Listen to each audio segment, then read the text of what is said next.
Kejadian 30 ayat 1 sampai dengan 24.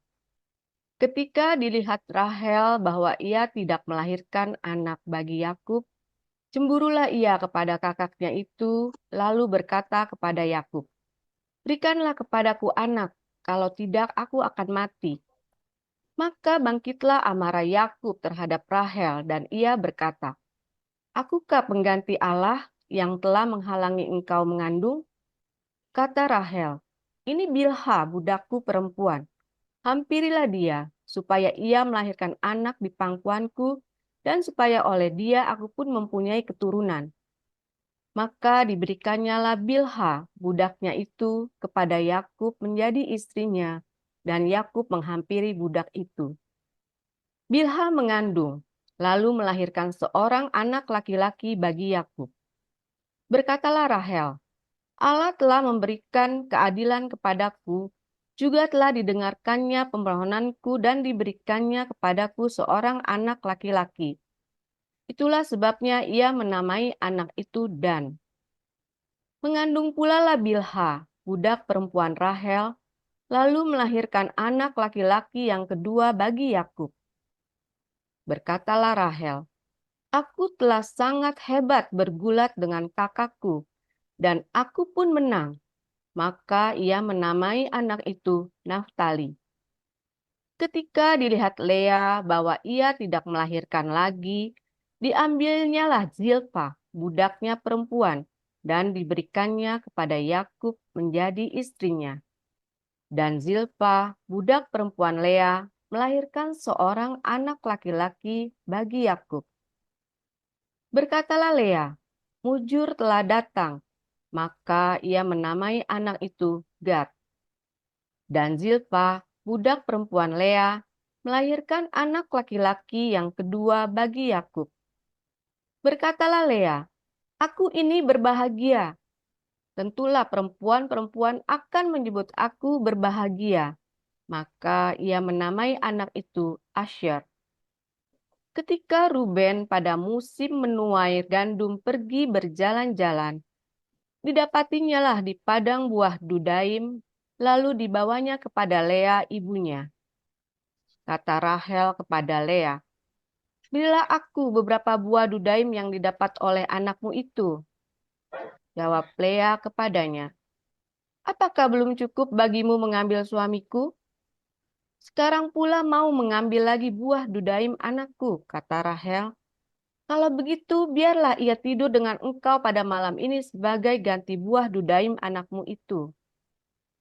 Ketika Yakub pada waktu petang datang dari padang, pergilah Lea mendapatkannya sambil berkata, "Engkau harus singgah kepadaku malam ini, sebab memang engkau telah kusewa dengan buah Dudaim anakku." Sebab itu tidurlah Yakub dengan Lea pada malam itu. Lalu Allah mendengarkan permohonan Lea. Lea mengandung dan melahirkan anak laki-laki yang kelima bagi Yakub. Lalu kata Lea, "Allah telah memberi upahku, karena aku telah memberi budakku perempuan kepada suamiku." Maka ia menamai anak itu Isakhar. Kemudian Lea mengandung pula dan melahirkan anak laki-laki yang keenam bagi Yakub. Berkatalah Lea, "Allah telah memberikan hadiah yang indah kepadaku. Sekali ini suamiku akan tinggal bersama-sama dengan aku, karena aku telah melahirkan 6 orang laki-laki baginya." Maka ia menamai anak itu Zebulon. Sesudah itu ia melahirkan seorang anak perempuan dan menamai anak itu Dina. Lalu ingatlah Allah akan Rahel. Allah mendengarkan permohonannya serta membuka kandungannya. Maka mengandunglah Rahel dan melahirkan seorang anak laki-laki. Berkatalah ia, "Allah telah menghapuskan aibku." Maka ia menamai anak itu Yusuf sambil berkata, "Mudah-mudahan Tuhan menambah seorang anak laki-laki lagi bagiku." Demikian. Ya, silakan Ibu Lucy. Baik, Kainardo, saya sambung. Setelah Rahel melahirkan Yusuf, berkatalah Yakub kepada Laban, izinkanlah aku pergi, supaya aku pulang ke tempat kelahiranku dan ke negeriku. Berikanlah istri-istriku dan anak-anakku yang menjadi upahku selama aku bekerja padamu, supaya aku pulang. Sebab engkau tahu betapa keras aku bekerja padamu. Tetapi Laban berkata kepadanya, sekiranya aku mendapat kasihmu telah nyata kepadaku, bahwa Tuhan memberkati aku karena engkau. Lagi katanya, tentukanlah upahmu yang harus kubayar, maka aku akan memberikannya. Sahut Yakub kepadanya, engkau sendiri tahu bagaimana aku bekerja kepadamu, dan bagaimana keadaan ternakmu dalam penjagaanku. Sebab harta milikmu tidak begitu banyak sebelum aku datang.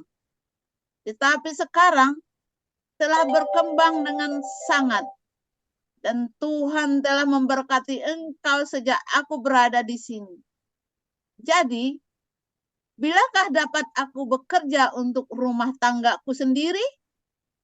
Kata Laban, apakah yang harus kuperbuat kepadamu?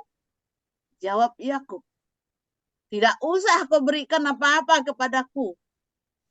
Aku mau lagi mengembalakan kambing dombamu dan menjaganya. Asal engkau mengizinkan hal ini kepadaku. Hari ini aku akan lewat dari tengah-tengah segala kambing dombamu dan akan mengasingkan dari situ setiap binatang yang berbintik-bintik dan berbelang-belang. Segala domba yang hitam dan segala kambing yang berbelang-belang dan berbintik-bintik. Itulah upahku. Dan kejujuranku akan terbukti di kemudian hari. Apabila engkau datang memeriksa upahku, segala yang tidak berbintik-bintik atau berbelang-belang di antara kambing-kambing dan yang tidak hitam di antara domba-domba, anggaplah itu tercuri olehku. Kemudian kata Laban, baik, jadilah seperti perkataanmu itu. Lalu diasingkannyalah pada hari itu kambing-kambing jantan yang bercoreng-coreng dan berbelang-belang, dan segala kambing yang berbintik-bintik dan berbelang-belang, segala yang ada warna putih pada badannya, serta segala yang hitam di antara domba-domba. Dan diserahkannyalah semuanya itu kepada anak-anaknya untuk dijaga. Kemudian Laban menentukan jarak 3 hari perjalanan jauhnya antara dia dan Yakub. Maka tetaplah Yakub mengembalakan kambing domba yang tinggal itu. Lalu Yakub mengambil dahan hijau dari pohon hawar, pohon badam, dan pohon berangan. Dikupasnyalah dahan-dahan itu sehingga berbelang-belang sampai yang putihnya kelihatan. Ia meletakkan dahan-dahan yang dikupasnya itu dalam palungan, dalam tempat minum, kemana kambing domba itu datang minum, sehingga tepat di depan kambing domba itu. Adapun kambing domba itu suka berkelamin pada waktu datang minum.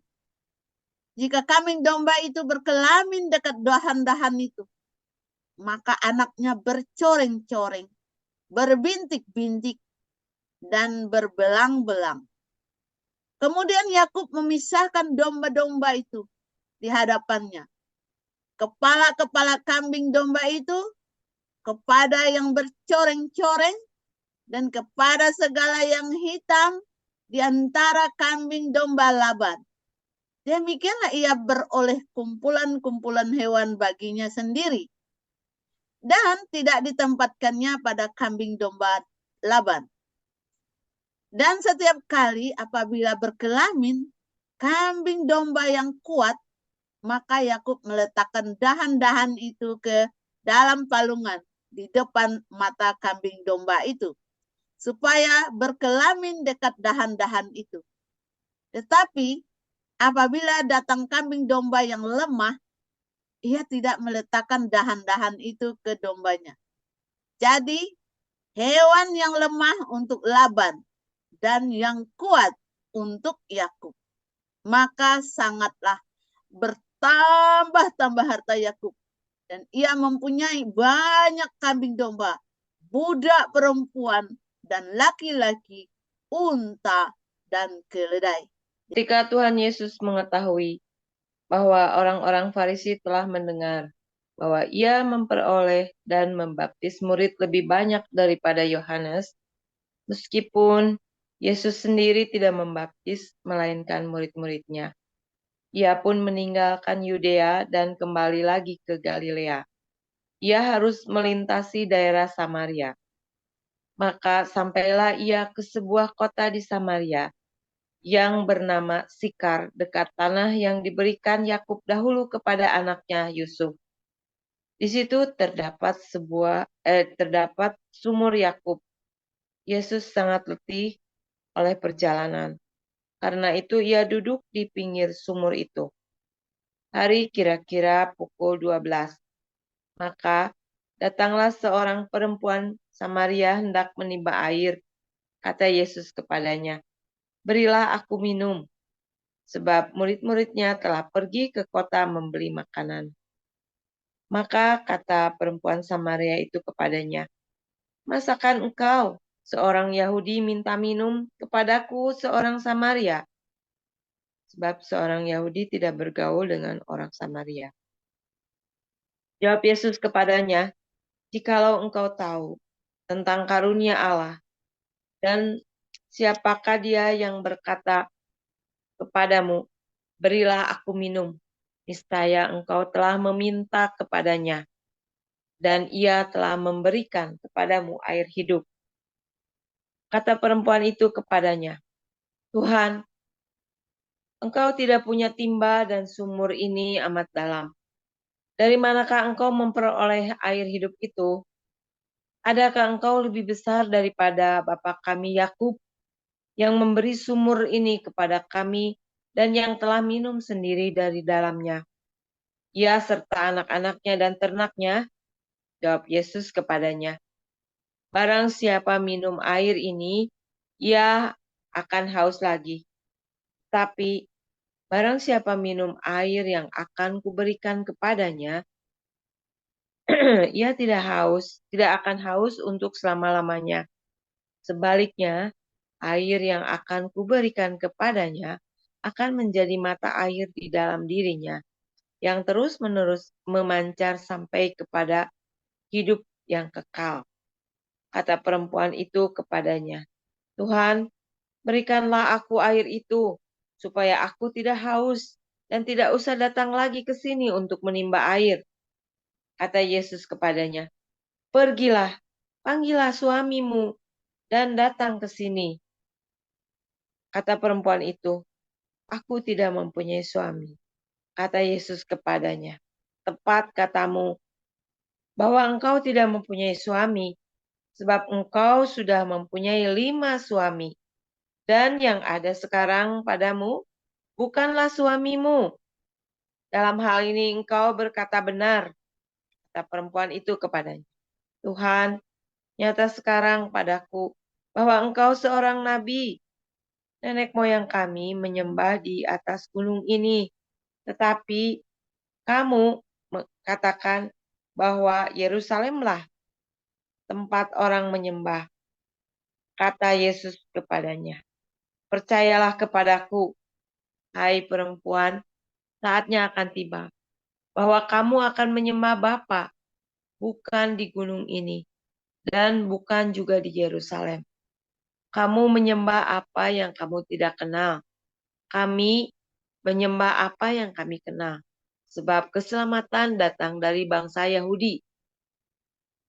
Tetapi saatnya akan datang, Dan sudah tiba sekarang bahwa penyembah-penyembah benar akan menyembah Bapa dalam roh dan kebenaran. Sebab Bapa menghendaki penyembah-penyembah demikian. Allah itu roh, dan barang siapa menyembah Dia, harus menyembahnya dalam roh dan kebenaran. Jawab perempuan itu kepadanya, "Aku tahu bahwa Mesias akan datang, yang disebut juga Kristus. Apabila ia datang, ia akan memberikan segala sesuatu kepada kami." Kata Yesus kepadanya, "Akulah dia yang sedang berkata-kata dengan engkau."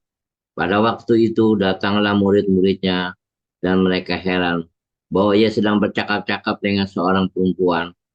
Tetapi tidak seorang pun yang berkata, "Apa yang engkau kehendaki?"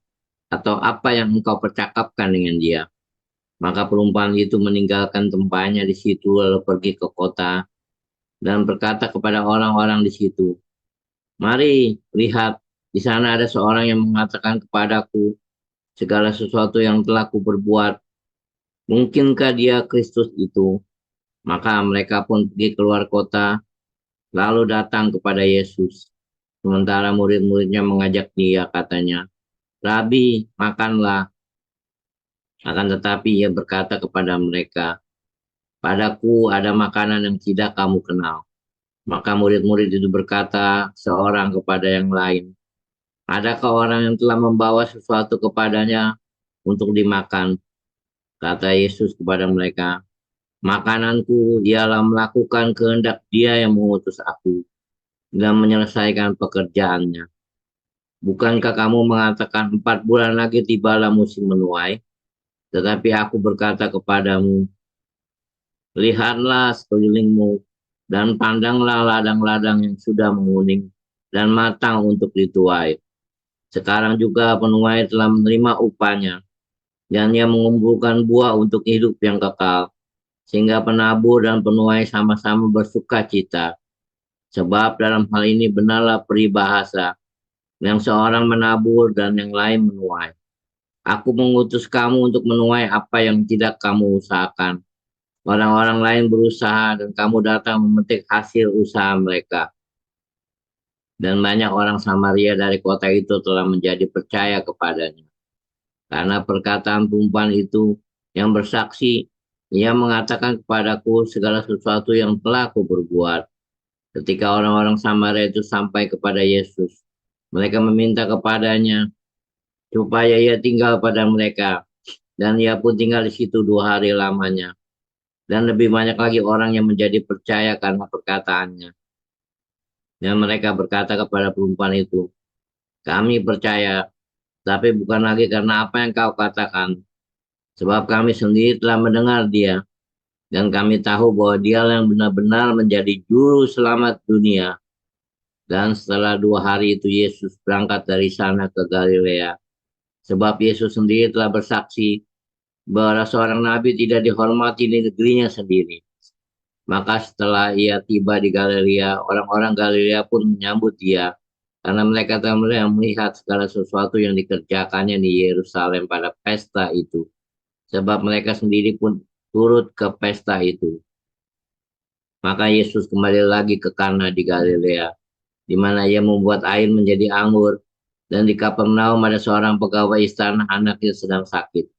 Ketika ia mendengar bahwa Yesus telah datang dari Yudea ke Galilea, pergilah ia kepadanya lalu meminta supaya ia datang dan menyembuhkan anaknya.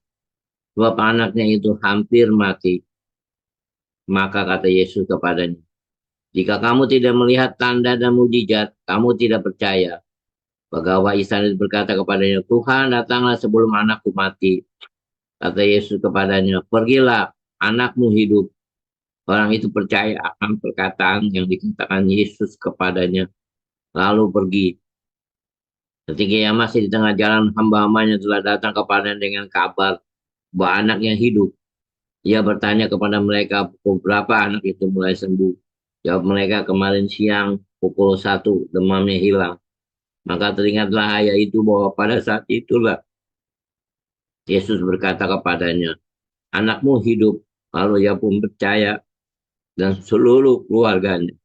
Dan itulah tanda kedua yang dibuat Yesus ketika ia pulang dari Yudea ke Galilea. Iya, oke. Firman Tuhan selalu baru setiap hari, saudara ya. Sampai bikin kejang-kejang, saudara ya, firman Tuhan itu ya. Saudara, setiap hari Anda belajar ya dari drama ya, dari drama berseri, sinetron berseri ya, dari zaman saya di Uber DPO sampai dengan hari ini kan drama. Anda nonton, Anda belajar kehidupan ya. Hari ini saya ajarkan kepada Anda prinsip-prinsip kehidupan, saudara ya. Ada prinsip-prinsip yang Anda tidak boleh kompromi, dan saya sudah cerita belak-belakan apa yang terjadi kalau kamu kompromi dan apa yang akan terjadi kalau kamu kompromi dengan prinsip-prinsip kehidupan. Sekalipun satu dunia, kamu harus tutup kuping, saudara. Kalau kamu langgar prinsip-prinsip kehidupan, habis kamu nanti. Ya, sekarang kamu goyah, kamu nanti habis. Ya, ingat-ingat ya, terutama prinsip-prinsip keuangan. Kamu harus teguh, jangan digoyah, jangan mau di-framing dengan alasan apapun. Ya, nanti kamu akan bersyukur, kamu akan berterima kasih dengan apa yang saya katakan kepada Anda. Ya, saudara, susahnya kalau jadi orang terkenal, ya ini saudara ya, mau nikmatnya itu terpaksa menikmati, bukan karena kita rebutan nikmat, tapi terpaksa nikmat.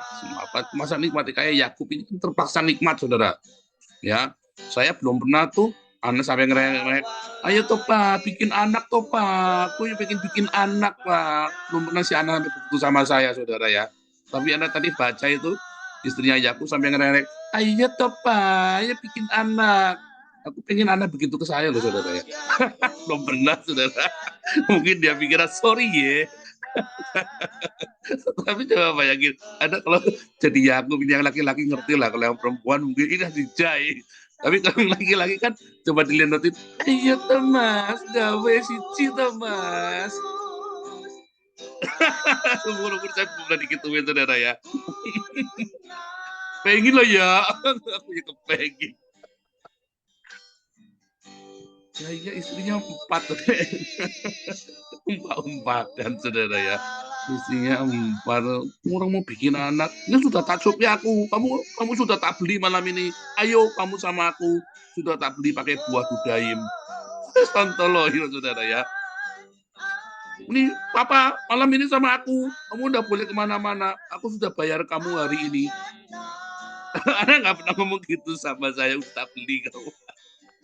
Aku jadi gigolonya anak. Belum pernah, saudara. Ini 17 tahun ke atas, saudara ya. Belum pernah digituin. Kepengen aku digituin sama anak, saudara ya. Gimana caranya ya? Saya belum pernah digituin, saudara ya. Ya, tapi gimana ya nasibnya orang ganteng kayak aku, gimana? Saya kalah ganteng, saudara. Nah, saudara, saya nggak lagi cerita itu. Tapi hari ini saudara karena melihat orang-orang Israel, karena mereka menjadi orang yang superior, saudara ya. Mereka diberkati Tuhan dengan luar biasa. Sehingga orang ini menjadi, apa saudara, penentu bangsa Israel ini, saudara. Seluruh dunia, Israel menjadi bangsa penentu. Negaranya seuprit, saudara. Sehingga kalau ada apa-apa dengan Israel, seluruh Israel yang salah, saudara kan. Dianggap yang salah, karena begitu besar pengaruhnya, saudara. Ya kan? Coba Anda lihat yang kemarin saya sedihkan ya di setiap sore itu ya tentang Israel. Yaman dihajar sama orang Arab, saudara ya. Yang mati 10.000 kan, Yaman itu kan. 3 juta orang berlokasi sampai pada mengungsi ke Eropa, saudara. Ada nggak satu bangsa di dunia misui orang Arab ini, saudara, orang Arab Saudi? Nggak ada, saudara. Ya kan? Jokowi aja Maroko tenang-tenang saja, saudara. Itu waktu Syria, gabusin itu ya, berapa ratus ribu mati, saudara. Ada nggak seluruh dunia teriak-teriak, kurang ajar ini genosida? Nggak ada, saudara. Diam saja semua. Tapi karena ini yang melakukan adalah seorang Yahudi, adalah negara Yahudi, ya negaranya orang Yahudi, sorry ya maksudnya ya, yaitu Israel, yang super power, saudara. Baru kentut dikit, lalu wah, seluruh setiap kali diserang sama Hamas, orang Israel ngalah, saudara. Selalu ngalah. Begitu orang Israel kentut dikit, wah seluruh dunia geger, saudara. Benar nggak? Nah itu nasibnya, nasib jadi super power itu begitu, saudara. Kamu yang besar kudu ngalahin, aku digebukin terus ya. Coba kalau Anda punya anak nih, ya. Kalau saya enggak, saudara ya. Anda kalau ngeliat si Wesley sama Miracle, waktu Wesley SMA kelas 2, kelas 1 ya, kelas 1. Wesley itu ini ya, tinggi apa namanya bongsor gitu. Kelas 1 itu kan ini ya.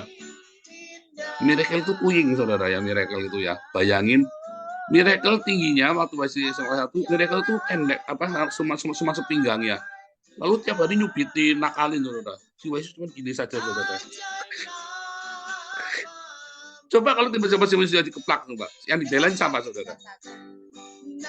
Bohong kalau yang dibelain Miracle, yang dibelain Wesley dia bohong, goblok saya sama anak.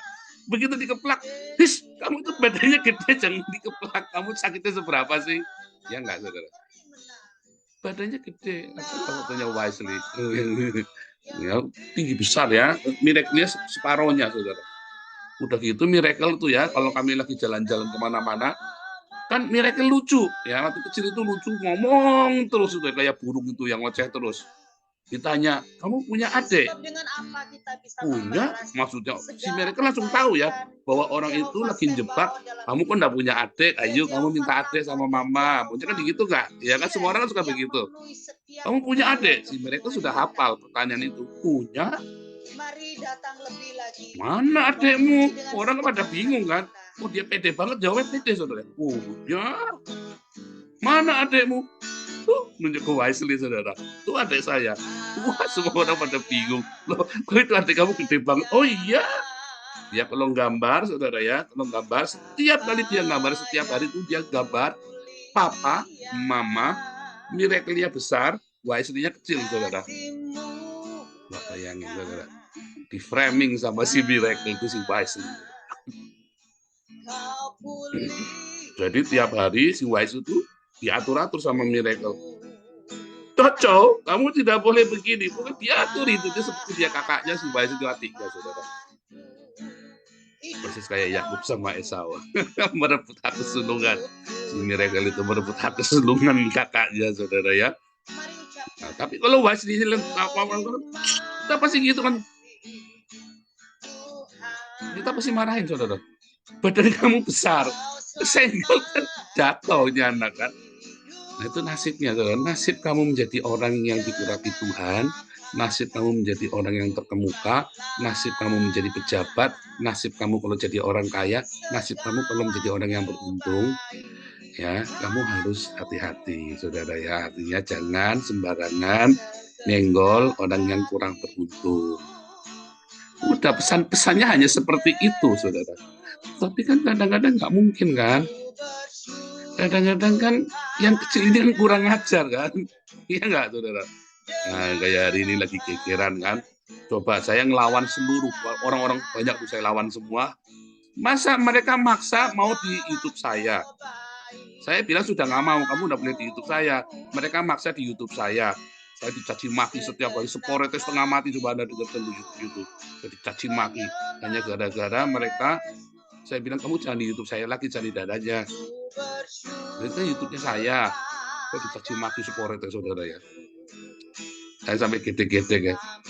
Orang satu-satu. Saya bilang, emang saya salah apa sama mereka ya? Sampai mereka begitu kejinya mencaci maki saya. Ini kan YouTube-nya saya. Saya kan nggak mau kamu jangan di sini lagi ya. Karena suka-suka saya, saudara. Ini YouTube-nya saya. Tapi nasib, saudara, YouTube-nya saya kalau buat cari dana memang ngeri sekali, saudara. Ratusan juta miliaran. Jadi orang kalau diputus dari saya kan langsung kejang-kejang, saudara. Ya kayak saya mungkin dulu kan kejang-kejang langsung. Itu contoh ya. Jadi saya tadi di Selawi itu saya sampai gede-gede ya. Terus saya nanti dengarkan beberapa lagu, saya dicaci maki Seporete setengah mati, saudara ya. Jadi ya ampun, inilah akibat saya kalau nyari dana gampang, jadinya diginiin saudara ya. Saya kalau nyari dana kan teriak, ya kenapa ya? Karena kita jujur di sini kita buka ya saudara ya. Dan channel kita ini channel raksasa ya.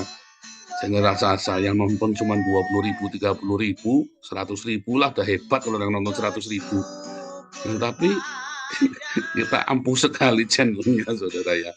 Padahal juga saya tidak pernah jelek-jelekin mereka. Saya cuma bilang ya jangan nyari sini, saya nggak mau. Saya karena aturan ada syaratnya, saya nggak kamu penuhin, saya ya, jangan lagi. Ya saya pun kejang-kejang ya. Saya pun kejang-kejang sampai misu-misui saya seporet ya saudara ya. Waduh, sampai dengan bahasa-bahasa yang tidak pantas, muka pantat segala macam. Ini kejadian lagi saudara ya, si Galarua ini sampai misu-misui. Saya salah apa? Saya cuma bilang jangan ya kan. Tapi ya nasib saudara ya, kalau jadi orang besar itu saya nggak boleh balas, iya kan? Saya nggak boleh balas. Gimana? Memang saya yang lebih ini ya, nggak boleh balas ya. Nah itu saudara ya, kadang-kadang orang itu ya bisa menghakimi kamu saudara, karena kamu dipenuhi urapan, karena kamu punya kuasa, karena kamu pejabat. Kamu nggak boleh marah saudara kalau mereka menghakimi kamu. Ya, mereka menukun kamu harusnya begini, kamu harusnya begitu. Siapa lu, siapa gua? Ya kamu nggak usah marah, tapi kamu juga nggak boleh goyang. Kamu akan di-framing saudara, ini hati-hati ya. Anda sedang nonton ya, Anda sedang nonton. Anda boleh setuju, boleh tidak setuju. Tapi saya kasih tahu kamu, saya 2 kali masuk penjara karena akhirnya saya ngalah. Udahlah, itu kan saudara sendiri. Yang kedua, itu kan pendeta. Akhirnya saya lost saudara. Nggak kenceng. Tapi ini yang ketiga saudara, saya diperlakukan seperti itu. Wah, kamu masa tidak percaya saya? Semua orang bertubi-tubi meneror saya supaya saya tetap mencarikan dana buat Galarua. Saya bilang nggak mau. Enggak. Mungkin saya nggak mau aja. Nggak ikhlas, saya nggak mau. Kan hak saya kan. Nah, kalau saya goyah, habis kita semua saudara. Suatu ketika nanti habis semua. Tapi saya tidak akan goyah saudara. Karena saya tahu apa yang terjadi, Tuhan sudah ajarkan saya. Saya mengalami banyak hal yang mengerikan di masa lalu supaya saya bisa kasih makan Indonesia. Seperti Yusuf saudara, 13 tahun di penjara. Ya, dan dia bisa kasih makan. Apakah uangnya Yusuf? Bukan, tapi dia kelola uang itu dengan bijaksana. Keras saudara ya. Dia tahu persis apa yang akan terjadi. Dia bisa menelaah apa yang akan terjadi. Ya. Saat-saat seperti ini, ya, kamu tidak boleh membalas, saudara. Dan kamu tidak boleh mencaci maki. Walaupun kadang-kadang yang konyol-konyol ya, yang datang menghakimi saya ya, guru memframing saya, katanya saya kok gitu aja kamu ribut. Saya nggak ribut loh. Mana ada saya ribut, kan nggak ada kan? Tapi di framing kan saya yang ribut, saya yang cari masalah. Saya nggak cari masalah, saya mutusin hubungan pencarian dana untuk Galarua. Sesimpel itu. Masalahnya Pak, ya pokoknya saya nggak mau. Ya, karena tidak ada laporan keuangan. Sesimpel itu, tidak ada permusuhan, ya tidak ada kebencian. Pokoknya kalau caramu begitu, caramu menafsirkan organisasi adalah begitu, maka saya juga punya hak untuk saya juga nggak mau. Dan saya harus teguh, dan saya tidak mau diteror, tetapi saya tidak boleh mencaci. Ya, itu kan prinsip. Karena memang dalam hal ini, sekali saya ngomong, habis Galarua, saudara. Sekali saya ngomong, habis Galarua. Tetapi berarti saya bukan seorang yang yang berbesar hati. Ya. Jadi pokoknya saya harus teguh dengan aturan-aturan kehidupan yang sudah saya belajar buat hidup saya. Ya, saya punya aturan sendiri dan saya tidak takut tinggal. Sungguh saudara, malah saya tawarkan yang tidak setuju dengan cara saya memimpin dan mengembalakan kalian, boleh tinggalkan saya. Kenapa? Ya nggak apa-apa, ini kan komunitas Tuhan yang yang buat, saudara. Jangan saya keenakan kan? Nah, enggak. Apakah Anda rezeki saya dari kalian, bukan kan? Malah saya sering nyumbang kalian. Iya kan, melalui yayasan ini kan. Ya kan? Kalau saya merasa saya sudah cukup, tapi saya selalu kembalikan semua ke yayasan. Uang saya yang Tuhan berikan pada saya itu, saudara. Jadi apa, saudara? Jadi saya tidak boleh kemilikan bahkan dengan komunitas ini. Bahkan kalau harus bubar, ya bubar saja. Nggak masalah. Ini bukan punya saya. Ya, saya nggak akan kemilikan. Begitu saya tawarkan ke Galarua opsi-opsinya, dan mereka mengotot dan mereka merasa benar, saya yang salah, ya sudah, kita pisah, saya bilang. Toh kamu juga nggak rugi, saya nggak rugi. Rugi apa Galarua kalau pisah dari saya? Ayo. Rugi apa saya kalau pisah dari kamu? Apakah Galarua sudah merugikan saya?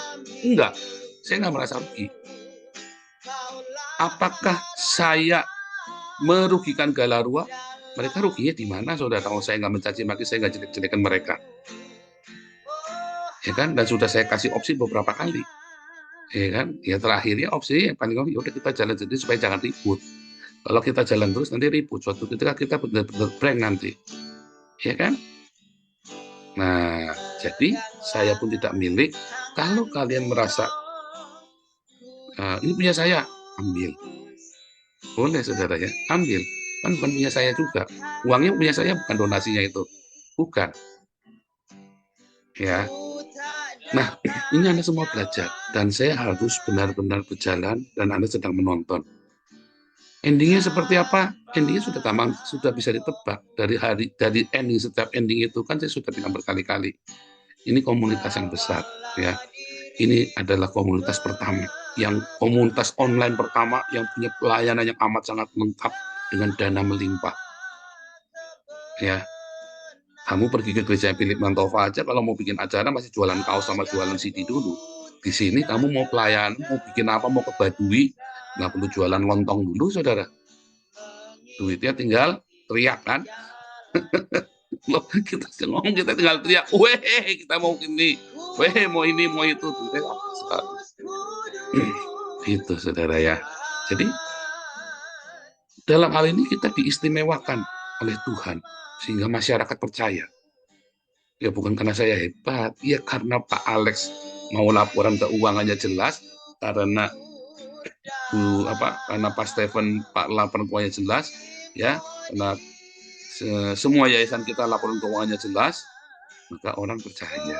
Kalau nggak jelas ya nggak percaya, ya. Karena jelas, makanya kita bisa mengelola seperti ini. Nah, ini harus dipertahankan. Kalau kamu tidak setuju dengan cara saya, boleh tinggalkan saya, saudara. Tanpa Anda harus bermusuhan, kan? Pak Paul terlalu sombong, nggak apa-apa. Pak Paul menara Babel, nggak apa-apa. Tapi ini adalah cara kita mengelola sehingga kita sebesar ini dan tidak ada satu YouTuber yang bisa meniru cara kita. Kita bisa sampai ke sini karena cara kita seperti ini. Jangan dirubah. Bahkan ditingkatkan lagi. Bukannya dirubah. Masa saya cuma minta laporan keuangan kalian tersinggung? Jangan. Kalau sudah tersinggung, jangan. Ya, karena saya tahu ada yang lebih, dan saya punya banyak sekali kisah, ya, tentang sedihnya kalau orang salah dalam keuangan. Itu, saudara, ya. Jadi memang kalau kita sudah menjadi besar, ya, kita penuh dengan privilege, ya, dari Tuhan, dari surga. Orang iri, orang marah. Dan kalau kita bilang enggak, orang merasa tertolak. Sebenarnya coba kalau saya bilang enggak ada yang rugi, kan? Yang rugi cuma apa? Egonya, kan? Wah, aku ditolak. Merasa tertolak, kan? Kan nggak apa-apa, kan? Kita bisa baik-baik. Kamu pergi, kamu tinggalkan saya pun juga saya tidak merasa tertolak kalau Anda meninggalkan saya, saudara. Iya kan? Ya kita kembali ke YouTube lagi. Makanya Jibril sudah bolak-balik mengingatkan saya 2024 kamu berapologetika lagi. Ya nanti komunitas kita dikocok lagi. Nggak apa-apa, saudara, ya. Dan kita harus belajar legowo dengan hal seperti itu. Jangan ganduli, saudara, ya. Makin kamu ganduli, makin kamu posisi makin hilang, saudara. Makin kamu hatimu ikhlas, Tuhan akan makin limpahkan berkat. Jadi jangan kamu ganduli, jangan kamu posesif. Ya, kamu udah keenakan, sudah kenikmatan. Paling susah itu, saudara. Ya, disitulah kamu harus menjaga secara intrik politik. Wah, kita harus bertahan dengan begini. Saya nggak mau. Ya, saya bilang, lepaskan. Kalau habis gimana? Apa? Lah, memang saya kriminal, memang saya siapa? Orang saya teriak seluruh negara dengar saja, saya baru jumbul-jumbul kaget-kaget. Loh, Tuhan, dulu saya nertawain. Dulu saya ingat ya, saya masih ditawari Tuhan. Kamu melayani aku lagi memberitakan Injil. Saya bilang, siapa yang percaya Tuhan omonganku Tuhan? Saya ketawa, bercanda. Terus saya ngomong sama anak. Anak saja nggak percaya saya ngomong waktu itu, saudara. Serius, anak sudah nggak respect sama saya. Tapi istri saya saja sudah nggak respect sama saya, saudara, waktu itu ya. Tiba-tiba kita ngomong, dunia dengar. TV One dengar, Metro TV dengar, TV dengar, Belanda dengar, Jerman dengar, seluruh dunia dengar. Saya jumbul, saudara. Saya menangisnya itu, ya ampun Tuhan, Tuhan, ternyata caramu itu bukan cara aku, Tuhan. Kamu jangan mikir kalau Tuhan sudah suruh. Oh, nanti gini gimana, nanti gitu gimana. Kebanyakan khawatir, lentik sama Tuhan. Jangan kebanyakan jalan. Saya jumbul. Nah, kalau sekarang terus, ya sudah, tidak apa-apa. Tetapi jangan sampai saya ditinggal gara-gara saya korupsi, ditinggal gara-gara ada uang yang nyangkut. Jangan. Kalau ditinggal karena saya nggak populer, kan memang Tuhan harus makin bertambah, aku harus makin berkurang. Kalian sih gara-gara kalian muji-muji saya terus, jadi saya begini kan. Jadi jalan orang kan. Makanya jangan muji-muji saya terus. Saya jadi begini kan akhirnya. Iya, jadi berhala kan. Nah, kalau jadi berhala selentik sama Tuhan. Jangan muji-muji saya ya. Makanya saya jengkel kalau ada orang lagi bawa renungan terus muji-muji saya jengkel, saudara ya. Karena bahaya buat saya surga cemburu, saudara ya. Karena surga cemburu. Tuhan Yesus memberkati.